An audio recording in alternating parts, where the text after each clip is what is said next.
ಕಲಬುರಗಿ ನಗರದ ಜನರಿಗೆ ಶುದ್ಧ ಕುಡಿಯುವ ನೀರು ಪೂರೈಕೆ ಮಾಡುವಂತೆ ಜೈ ಕನ್ನಡಿಗರ ರಕ್ಷಣಾ ವೇದಿಕೆ ಕಾರ್ಯಕರ್ತರು ಒತ್ತಾಯಿಸಿದ್ದಾರೆ. ಜೈ ಕನ್ನಡಿಗರ ರಕ್ಷಣಾ ವೇದಿಕೆ ಸಂಸ್ಥಾಪಕ ಅಧ್ಯಕ್ಷ ಸಚಿನ್ ಫರ್ತಾಬಾದ್ ಅವರ ನೇತೃತ್ವದಲ್ಲಿ ಡಿಸಿ ಕಚೇರಿಗೆ ಭೇಟಿ ನೀಡಿದ ಕಾರ್ಯಕರ್ತರು ಮನವಿ ಸಲ್ಲಿಸಿದ್ದರು.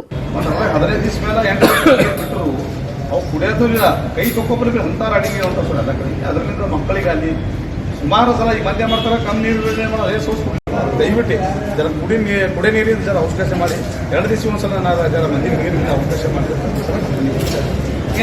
ಕಲಬುರಗಿ ಮಹಾನಗರದಲ್ಲಿ 15 ದಿನಕ್ಕೊಮ್ಮೆ ಕುಡಿಯುವ ನೀರು ಸರಬರಾಜು ಮಾಡಲಾಗುತ್ತಿದೆ.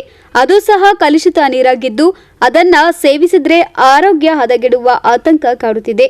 ಹೀಗಾಗಿ ಕೂಡಲೇ ಕಲಬುರಗಿ ಜನತೆಗೆ ಶುದ್ಧ ಕುಡಿಯುವ ನೀರು ಒದಗಿಸುವುದರ ಜೊತೆಗೆ ನೀರಿನ ಅಭಾವ ಆಗದಂತೆ ನೋಡಿಕೊಳ್ಳಬೇಕೆಂದು ಆಗ್ರಹಿಸಿದ್ದಾರೆ. ಸಭೆಯಲ್ಲಿ ಚರ್ಚೆಯನ್ನು ಮಾಡಿ 2 ದಿವಸಕ್ಕೆ ಒಂದ್ಸಲ ಬಡಾವಣೆಯಲ್ಲಿ ಕುಡಿಯ ನೀರಿನ ಸವಲತ್ತು ಮಾಡಿಕೊಡಬೇಕು. ಯಾಕಂತಂದ್ರೆ ಇವತ್ತು ಏನಾಗಿದೆ, ಇಷ್ಟು ಮಳೆ ಬಂದರೂ ಬರಗಾಲ ಬಿದ್ದಂತ ಪರಿಸ್ಥಿತಿ ಬಂದಿದೆ ಕಲಬುರಗಿ ನಗರದಲ್ಲಿ.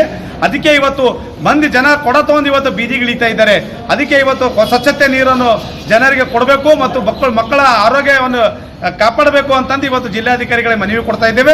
ಯಾವುದೇ ರೀತಿಯಿಂದ ಕ್ರಮ ತೋಲಿಕೆ ಸಭೆ ಕರೀಲಿಕ್ಕೆ ಅಂತಂದ್ರೆ ಮುಂದೆ ನಾವು ಇದೇ ಜಿಲ್ಲಾಧಿಕಾರಿ ಕಚೇರಿ ಆದರೆ ಎಲ್ಲ ಬಡಾವಣೆಯದವರು ಎಲ್ಲವನ್ನು ಕೊಡಗಳನ್ನು ತಗೊಂಡು ನಾವು ಪ್ರತಿಭಟನೆ ಮಾಡಬೇಕಾಗುತ್ತದೆ ಅಂತಂದು ನಾನು ಜಿಲ್ಲಾಧಿಕಾರಿಗಳನ್ನು ಎಚ್ಚರಿಕೆಯನ್ನು ಕೊಡ್ತಾ ಇದ್ದೇನೆ. ಈ ಸಂದರ್ಭದಲ್ಲಿ ಸಂಘಟನೆಯ ಸುರೇಶ್ ಹಾನಗುಡಿ, ಅಕ್ಷಯ್, ನವೀನ್, ಅಣವೀರ್ ಪಾಟೀಲ್, ರವಿ ಸಜ್ಜನ್, ಅಜಯ್, ಪ್ರವೀಣ್ ಸಿಂಧೆ ಸೇರಿದಂತೆ ಇತರರು ಉಪಸ್ಥಿತರಿದ್ದರು.